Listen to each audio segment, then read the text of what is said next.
นะ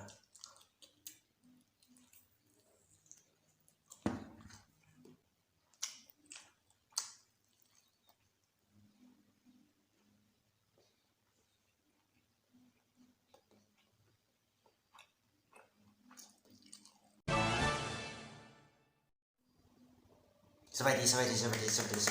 มาเดินวันนี้มากินคั่วใบมะม่วงคั่วยอดม่วงกับมื้อนี้ได้มาเนาะมื้อนี้เนาะมาเลยบ่ต้องเมาหลายใหญ่ห่างกินอะไรเริ่มกินอะไร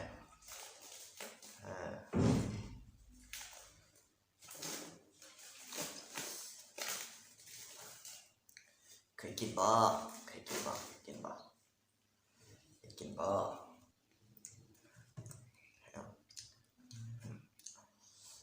เคยกินบ่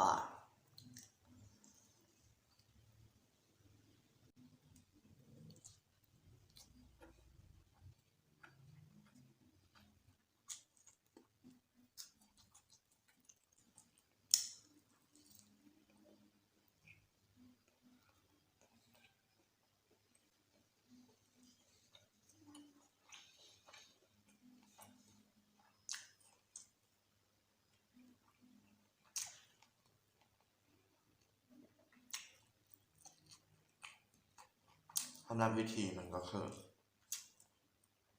เอาใบอ่อนของมะม่วงเนาะ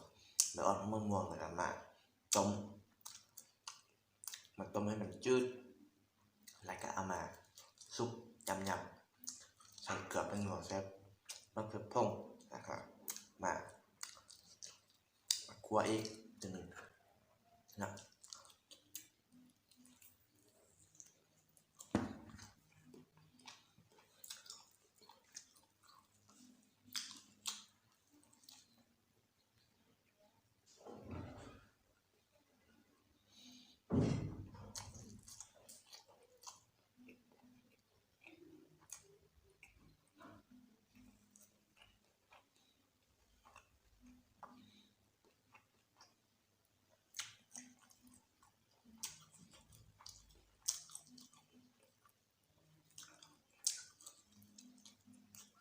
คั่วย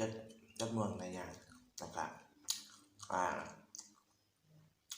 ข้าไก่ในอย่างนายอย่าง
อันนั้นสูตรหลายอย่าง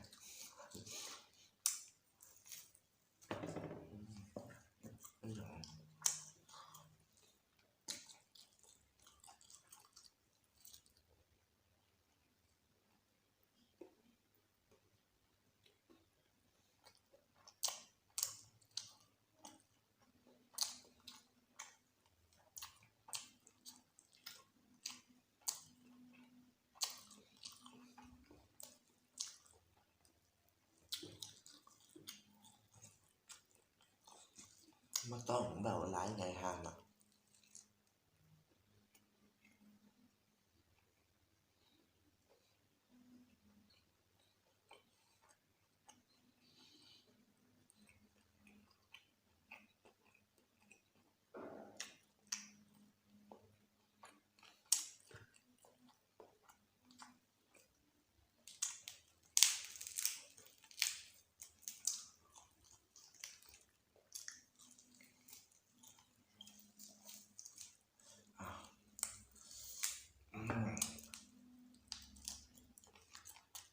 เล็บกระดูกเนี่ย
อยากกลัวแบบแซ่บแน่ครับอย่าลืมเอาไปลองเฮ็ดบ้างนะ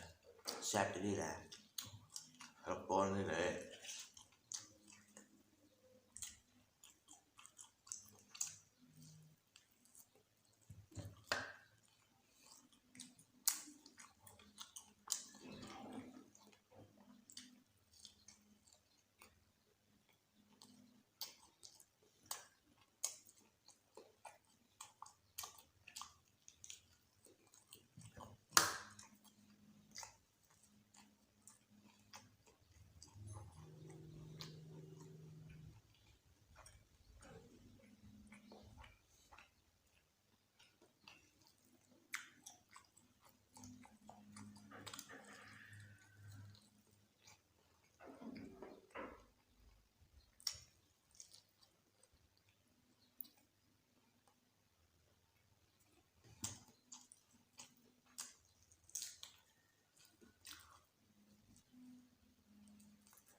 ถ้ามักวิดีโอแบบนี้ก็อย่าลืมกดไลค์กดแชร์กด Subscribe ให้กับ